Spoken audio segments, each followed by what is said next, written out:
Thank you so much, guys.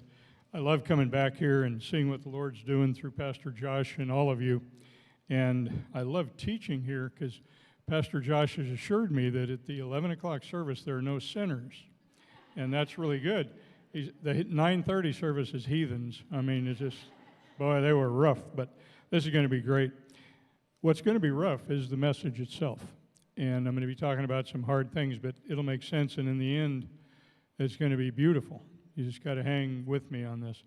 We're going to look at the verses today from the perspective of survivors of human trafficking. That's the world that we work in. And it changes things. The Bible's written for everyone. And so, boy, you're going to see it from a different perspective today. The title to today's message is Love Your Neighbor. But what if you don't? What if you don't? What happens then? And it's staggering what happens. So let's look at the next slide, Matthew 22:39. You all know this. Love your neighbor. The second great command is like the first. Love your neighbor as yourself. And we know this, and we salute this, and we on fire about this. And I'm going to love my neighbor as long as they're not different than me, as long as they're not awkward to be around, as long as, they're not icky in some way. I'm going to love my neighbor. Well, but that one can't really do anything for me, and I'm going to love my neighbor. Guys, the thing is, what if instead of loving our neighbors, or some of them we choose to avoid, because it's easier to avoid. They're not like us. They're not righteous. They're not high. I don't know what it could be. Maybe they're just uncomfortable to be around. And I'm talking about any person in your circle. It could be at work. It could be really in your neighborhood. It could be somebody at the store. I don't know who God's talking to you about. But instead of loving these neighbors, we avoid them sometimes. What if you didn't even pay attention to what's going on in their lives? Didn't even see the signals of danger that they could be in, of things that could be tripping them up and hurting them in bad ways. And then one day, what if you found out that somebody you knew had been raped? You know what? It would break your brain, not just hers or his. It would break your brain. And what if that person that got raped was 12 years old? And what if they got raped 12 times a night? Welcome to the world of human trafficking. The average age taken is 12. The average number of times they are hurt every night is 12.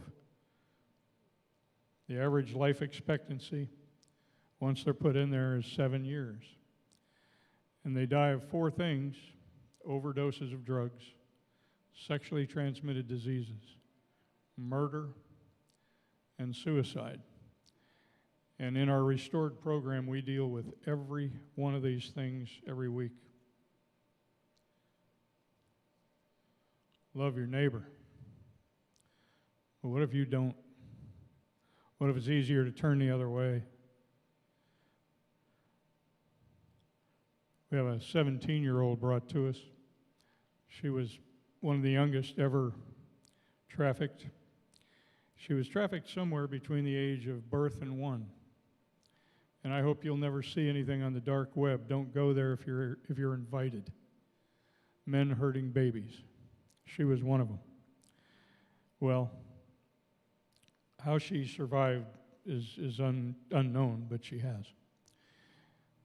We had 6 and 7-year-old sisters brought to us, trafficked since they were 3 and 4.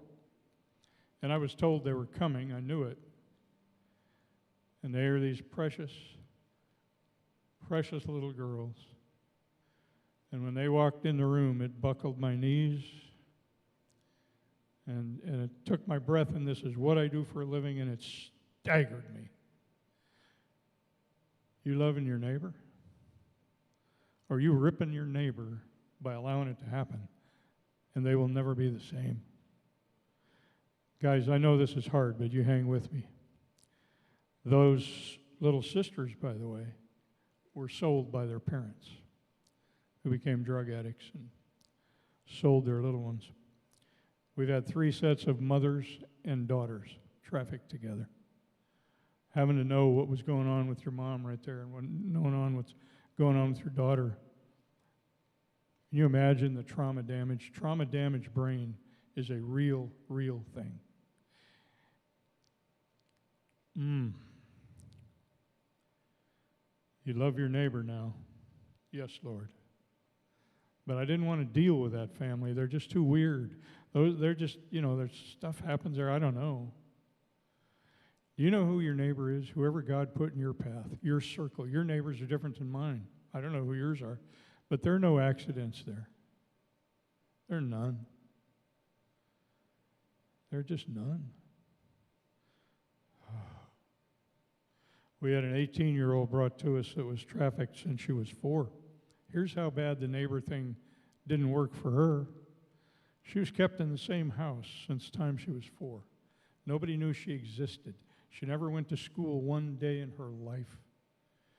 She ran into a world she didn't know to try and escape when she was 18. And she made it. And when I asked her, why in the world did you run? You know that they would have killed you if they caught you. She said, I know that, but I'm 18 years old. I've had 5 babies. Every one of them sold on the dark web.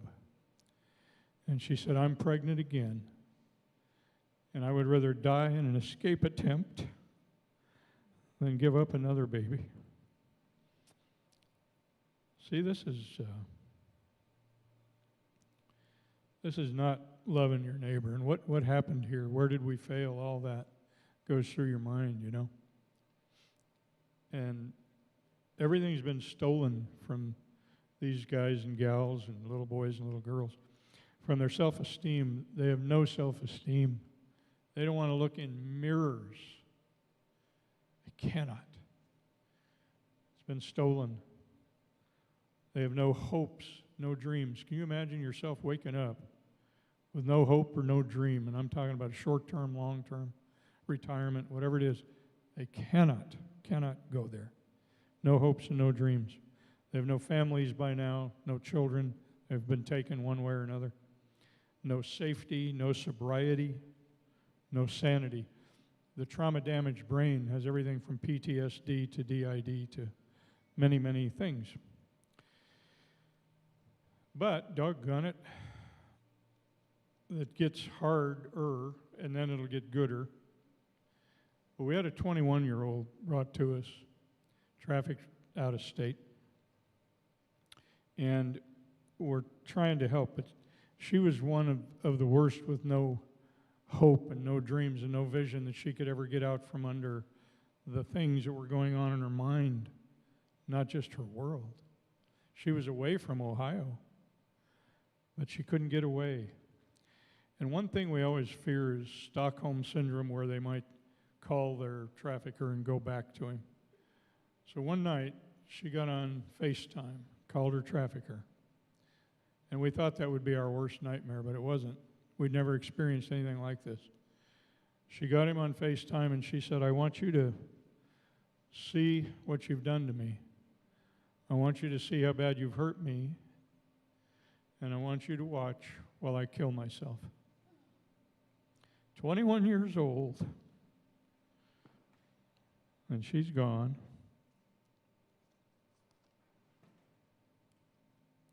Love your neighbor, because if you don't, bad things can happen to them. Bad things can happen to them. It's a command of Jesus, love your neighbor. We don't get a pass on that. And you would say it for all the other commandments. Oh, he said don't murder, so I'm not going to murder. He said don't steal. I'm not going to steal. No, don't lie. I'm not going to lie. But how about if he said love your neighbor? Why do we think we get a pass on that? Why do we think we only get to love those who love us back? And I don't know any of you guys, and so I'm not picking, but I'm saying, because this is what these verses mean to me from the perspective of hurting people. And so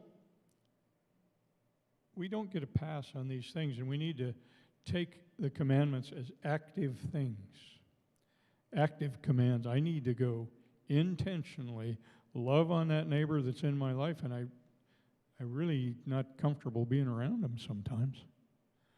You know, maybe that's why you're there. Maybe they are praying and looking and begging this God. They're not sure he's alive. For somebody like you. I don't know. But to us at Restored, human trafficking, obviously, is not just statistics and demographics and speeches you can get somewhere. To us, this is real. These are people in our place every day.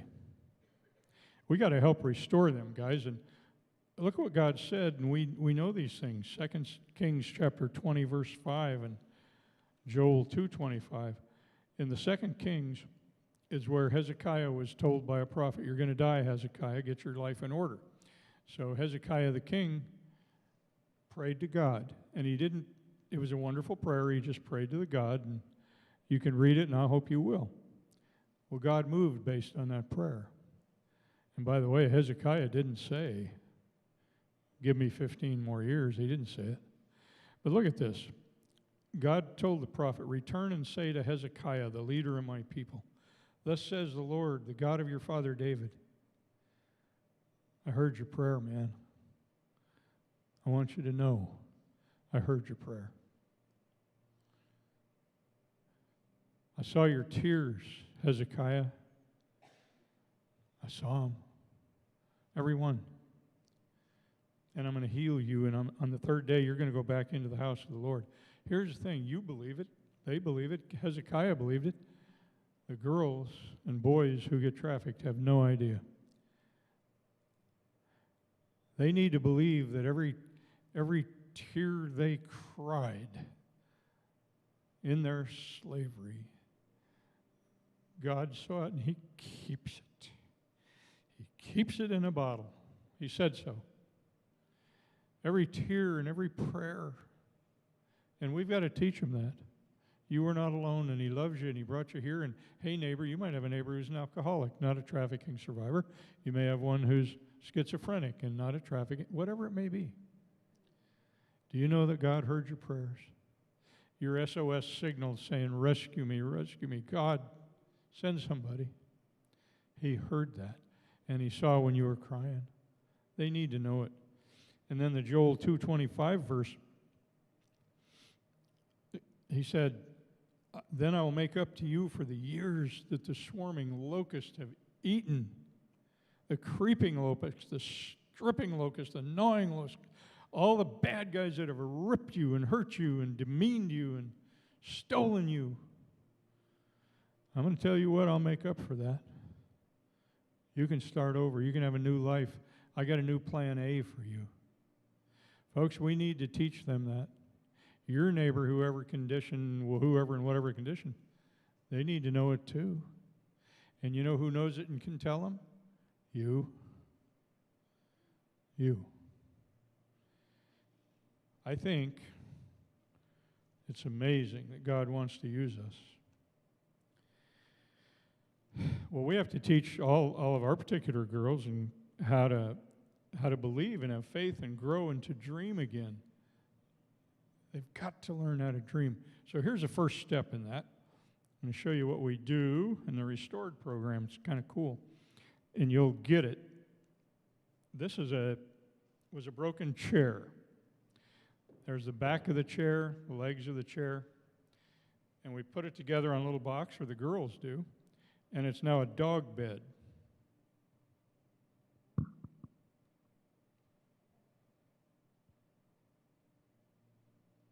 Okay, see how it's a dog bed.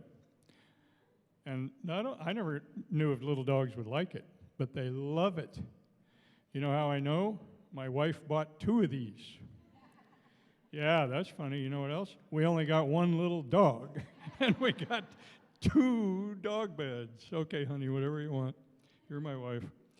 But here's the point of this. Guys, this was a broken chair. It was broken, it was unlovely, and it was completely unusable. You know what it is now? It is repurposed. It's beautiful. It's a little dog bed that people and dogs will love. And the point is for these girls to get the idea, hey, I was broken too. Maybe I can be pretty again. Maybe I can be useful. Maybe I can start over. And this is step one. This is so important, so valuable. And they learn to work with healthy Christian women. Learn to accomplish things. Learn to do things that are projects and finish and make choices. Maybe I can be pretty again too.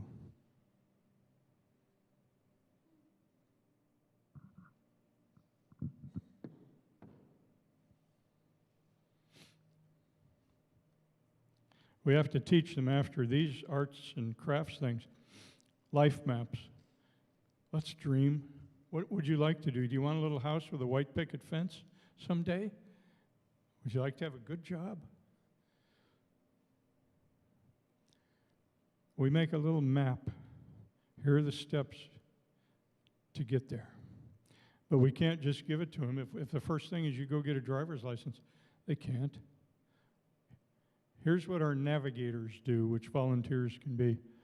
Hey, it's time to get your driver's license. I'm going to pick you up at 10. Let's go get it together. It's time to start a bank account. Man, I can't wait. Let's go. I'll pick you up at noon, and we're going to go to the bank. It must be done that way. It must be. And I love everybody who volunteers and does these things. And we have to teach them how to write checks and pay the rent and drive a car. Everything's been stolen, you know.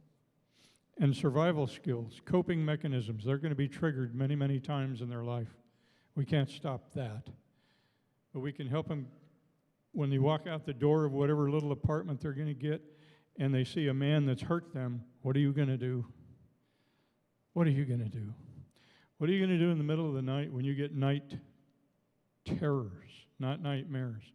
A night terror is when she's laying there and the 2,000 men that hurt her are in the room. What are you going to do? What are you going to do when you want to pick up a knife? And we have to help them. And obviously we need an enormous amount of volunteers who we train. We need more housing, more space, increased operational capacity, all those things, in order to love our broken neighbors. Broken. It might be hard, guys, for you to do what God will clearly ask you to do and set you up. If you decide to go and say, God, I'm going to go, show me who, where, when. It might be hard. It might cost you something. Will you do it? I hope you will. The good news is, when this program works and whenever your stuff works, the victories will come. They're magnificent, and they're worth it. They're worth it. Look at this last verse, and this is from the story of the prodigal son. The guy went away, broke his life, broke everything, had no hopes, had no dreams, and went back home, and here's what the dad said in Luke 15:32. He said, we had to celebrate and rejoice, for this brother or sister of yours was dead, and they begun to live now, and they were lost, and they've been found. Oh my gosh. I'm going to tell you guys some good news here, because again, you haven't breathed since I started talking. You can breathe now. We have girls who are getting self-confidence. Getting self-confidence. And they stand up straight, and they'll greet you at the door, and they'll do things that they never thought they would do. And you might think it's nothing. To them, it is a huge thing. We have girls that are accomplishing tasks, and some are driving cars. I wouldn't want to necessarily drive next to them, but, you know, they're learning to drive. Oh, my gosh. Some are getting jobs. Some have fiancés, and they want to get married. And, of course, the guy has to pass the Uncle Bill test, and that may not happen. But some are returning to school, and many other victories that you and I would take for granted and say, that's just part of life. No, it's not just part of life. No, it's not. And it's not a part of the alcoholic's life who lives near you, and the person at work who wants to commit suicide, and you may be the one to help them. What you think is normal life is not normal. One girl even went through our program, and God did such good things and healthy things and growth things, and we hired her, and in fact, she's now the coordinator of the Restored program. Her name is Melanie. I want to introduce you to Melanie. She's the coordinator of the Restored program and a survivor of human trafficking. Melanie, come on out here. Let's welcome Melanie.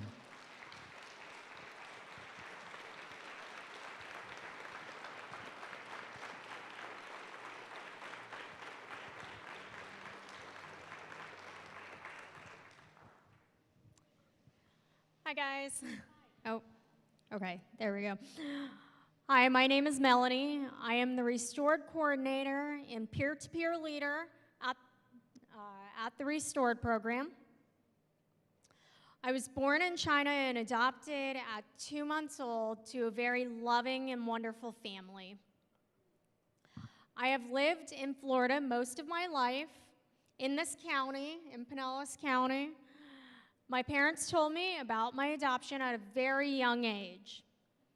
After my parents told me about my adoption, all I heard was, "You weren't wanted, your parents gave you up, and how could someone ever love you?" I felt hurt, abandoned, unwanted, and unloved. I started looking for love and acceptance in all the wrong places. I was teased and bullied all through grade school because I was different. Starting high school, I felt so broken, abused, and alone. I already felt defeated by the world. As a teenager, I started working at strip clubs as a shot girl. I aspired to become a bartender, but also loved to dance and to be on stage. I had only danced in recitals before. In a strip club, it was a little different. After I danced on stage for my first time, I felt disgusting, shameful, and worthless. But I loved the attention. My manager caught on to that quickly.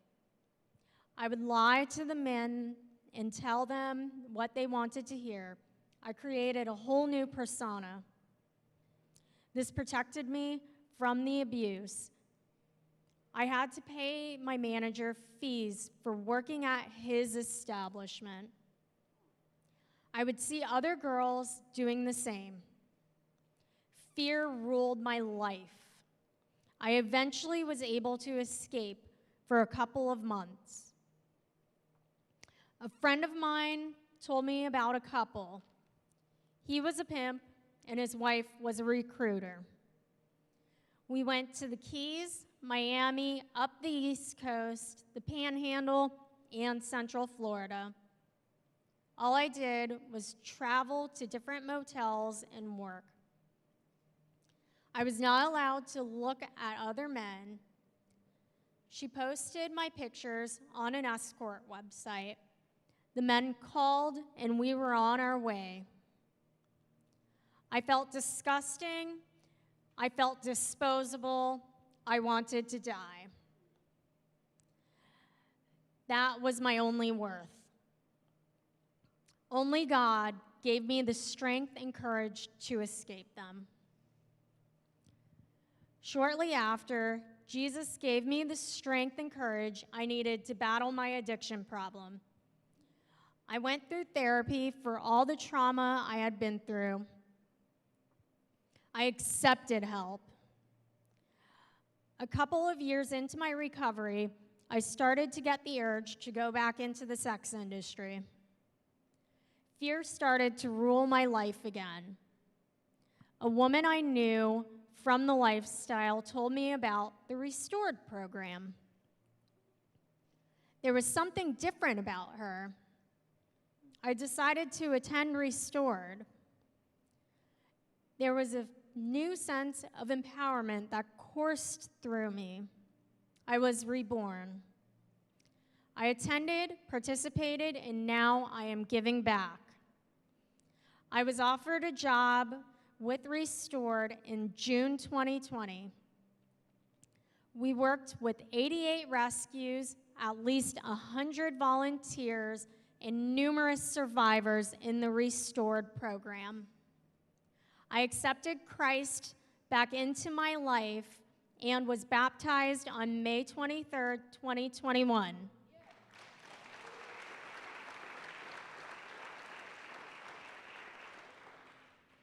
In starting my journey in recovery, I have been reunited with my family and now have a family of my own.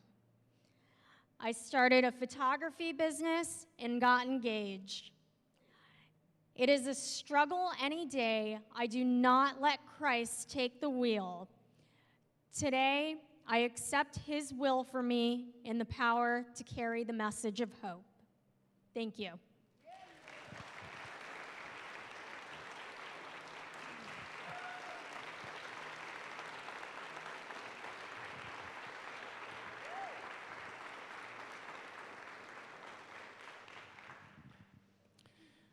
Well, guys, I think you see the victories are worth all of it. Your uncomfortableness, your hesitation, all the things you might be thinking when you feel like you need to go help somebody or approach somebody. You know, we got to trust God with this. Love your neighbor, because if you don't, bad things can happen. If you do, great things can happen. God things can happen. Melanie and her assistant coordinator, Montana, will be outside on the patio. If you have questions or you want to learn some more or see how you could maybe help even, because we constantly need help in many different ways. Pastor Josh allowed me to include a song today on a video, and it's the Restored theme song, basically. And many of you will know it, many of you have seen the video, but it'll make a difference now that you know what it's about, now that you know that the story behind it, now that you know that it's real. The video is called Rescue, and we're going to take a look at this Lauren Daigle video.